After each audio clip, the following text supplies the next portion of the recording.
గత కొంతకాలంగా సినీ రంగానికి చుక్కలు చూపించిన ఐబొమ్మ సైట్ నిర్వాహకుడు రవి కేసులో పోలీసులు డీప్ ఎంక్వైరీ చేస్తున్నారు. 21,000 సినిమాల పైరసీతో పాటు వందల మంది ఏజెంట్లు, గేమింగ్ యాప్ల నిర్వాహకులతో సంబంధాలు, 100కు పైగా వెబ్సైట్స్, ఇదంతా ఒక్కడితోనే సాధ్యమవుతుందా అన్న కోణంలో ఎంక్వైరీ చేస్తున్నారు. రవికి తెర వెనుక ఎంతమంది సహకరిస్తున్నారనే అంశాలపైన కూపీలాగుతున్నారు. 5 రోజుల కస్టడీలో భాగంగా శుక్రవారం రెండో రోజు కీలక సమాచారాన్ని రాబట్టినట్లుగా తెలుస్తోంది. వివిధ దేశాలతో లింకులపైన ప్రశ్నించినట్లుగా సమాచారం.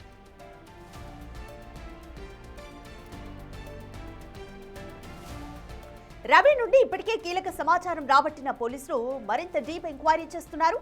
తమిళ వెబ్సైట్స్ నుంచే అధిక శాతం సినిమాలు కొనుగోలు చేసినట్లుగా గుర్తించారు. కరేబియన్ దీవుల్లో ఆఫీసును ఏర్పాటు చేసుకుని యూకేలోని టెకీల సహాయంతో పైరసీ సినిమాల దందా చేసినట్లుగా అంచనాకొచ్చారు. ఐబొమ్మ రవి అప్లోడ్ చేసిన సినిమాలన్నీ హెచ్డి క్వాలిటీతోనే ఉన్నాయి. సెల్ ఫోన్తో థియేటర్లలో కొత్త సినిమాలను రికార్డ్ చేసి తమిళ వెబ్సైట్స్ కు విక్రయించే వారి నుంచి కొన్ని సినిమాలను సాఫ్ట్వేర్ సాయంతో హెచ్డి క్వాలిటీగా మార్చి వెబ్సైట్స్ లో అప్లోడ్ చేసేవాడు రవి.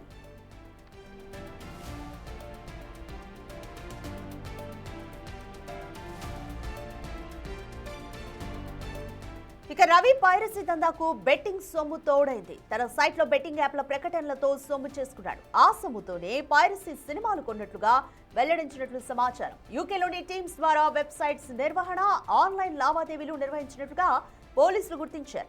ఇక తన ఆడవాళ్లను పసిగట్టకుండా రవి తగు జాగ్రత్తలు తీసుకున్నాడు.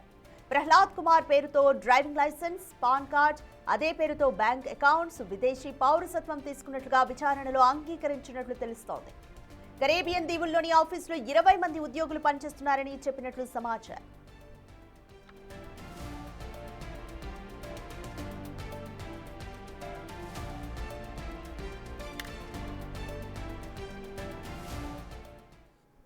దీనిపై మోర్ డీటెయిల్స్ మా ప్రతినిధి అనిల్ అందిస్తారు. రైట్ అనిల్, ఐబొమ్మ రవి కేసుకి సంబంధించి రెండో రోజు కస్టడీలో చాలా ఇంపార్టెంట్ విషయాలు రాబట్టారు పోలీసులు.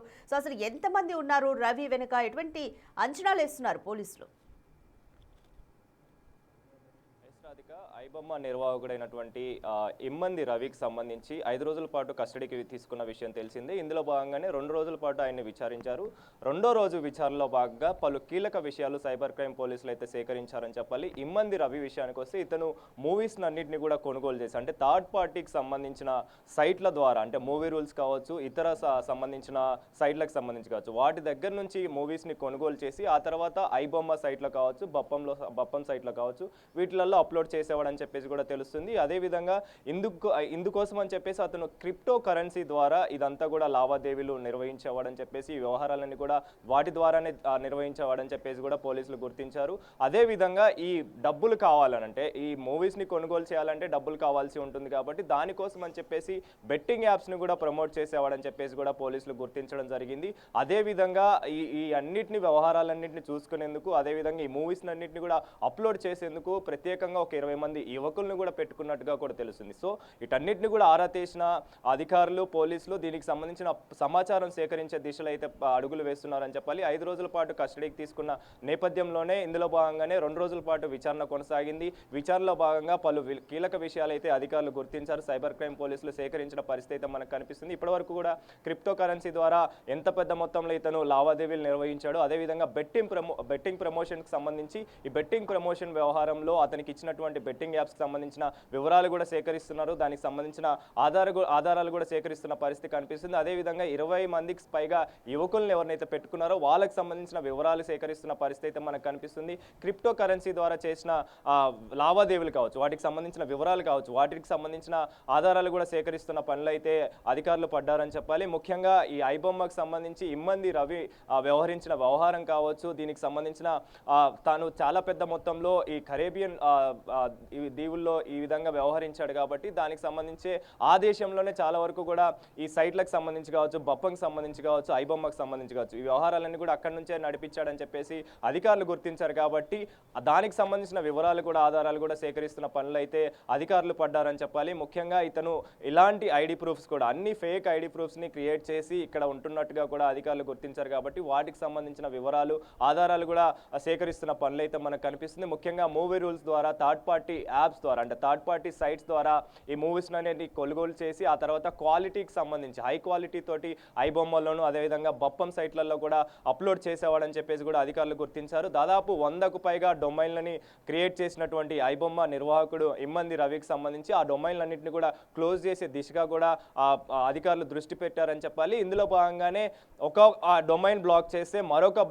డొమైన్ ద్వారా మరొక సైట్ ద్వారా కూడా ఇతను ఈ ఐబొమ్మని అదేవిధంగా బప్పం సంబంధించిన సైట్లని నిర్వహించేవాడని చెప్పేసి కూడా అధికారులు గుర్తించారు. సో ఇందులో భాగంగానే అంటే ఇప్పటివరకు కూడా మనకు గమనిస్తే ఐబొమ్మకు సంబంధించి కావచ్చు బప్పంకి సంబంధించి కావచ్చు ఇవన్నీ సైట్లు కూడా క్లోజ్ అయినా కూడా మిర్రర్ సైట్స్ దాదాపు 65కు పైగా మిర్రర్ సైట్స్ని క్లోజ్ చేసినా కూడా మళ్ళీ దానికి సంబంధించి మిర్రర్ సైట్స్ పుట్టుకొస్తూనే ఉన్నాయి, పుట్టగొడుగుల్లాగా బయటకు వస్తూనే ఉన్నాయి. అంటే దీనికి సంబంధించి ఇంకెవరైనా ఉన్నారా, ఇందులో ఇంకెంతమంది ఇన్వాల్వ్ అయి ఉన్నారు, ఇతనే ప్రధాన నిందితుడా ప్రధాన నిర్వాహకుడా అని చెప్పేసి కూడా అధికారులు దృష్టి సారించిన నేపథ్యంలోనే ఇతనికి సంబంధించి ఇప్పటివరకు కూడా కొన్ని లీక్స్ అయితే బయటకు వస్తున్నాయి. కాబట్టి అంటే ఇప్పటివరకు బప్పం కావచ్చు ఐబొమ్మ కావచ్చు క్లోజ్ అయినా కూడా ఐబొమ్మ 1 అని చెప్పేసి బప్పం సైట్ అని చెప్పేసి దానికి సంబంధించి మిర్రర్ సైట్లు కూడా క్రియేట్ అయ్యాయని చెప్పేసి SBI పోర్టల్ ద్వారా ఆ మూవీస్ని చూసే విధంగా కూడా వీళ్ళు ఇంటర్లింక్స్ అనేవి ఏర్పాటు చేశారు. కాబట్టి దీనిలో ఇంకెవరైనా ఇన్వాల్వ్ అయి ఉన్నారనే కోణంలో కూడా ప్రజెంట్ అయితే దర్యాప్తు వేగవంతం చేశారని చెప్పాలి. దాదాపు 5 రోజుల పాటు కస్టడీకి తీసుకున్నారు కాబట్టి ఇప్పటికే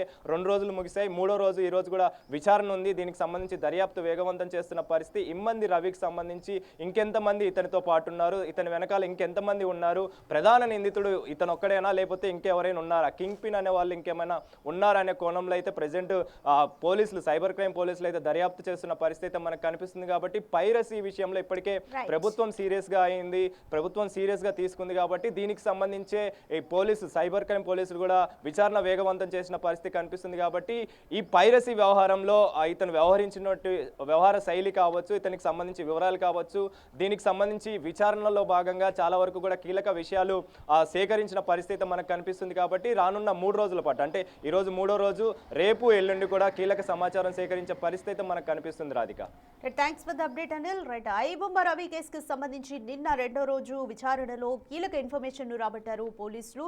వివిధ దేశాలతో రవికి ఉన్న లింకులపైన అలాగే ఎలా సినిమాలని కొనుగోలు చేశాడు అన్న విషయాలపైన ఎక్కువగా ఇంపార్టెంట్ ఇన్ఫర్మేషన్ ని పోలీసులు తెలుసుకున్నారు. ఎక్కువగా తమిళ వెబ్సైట్ నుంచి సినిమాల్ని కొనుగోలు చేసినట్లు, ముఖ్యంగా బెట్టింగ్ యాప్స్ నుంచి వచ్చిన డబ్బుని అతడు ఉపయోగించినట్టుగా అయితే ఇంకా పోలీసులు అయితే తేల్చారు. ఈ రోజు కూడా ఇంకా కీలక విషయాల్ని పోలీసులు రాబట్టే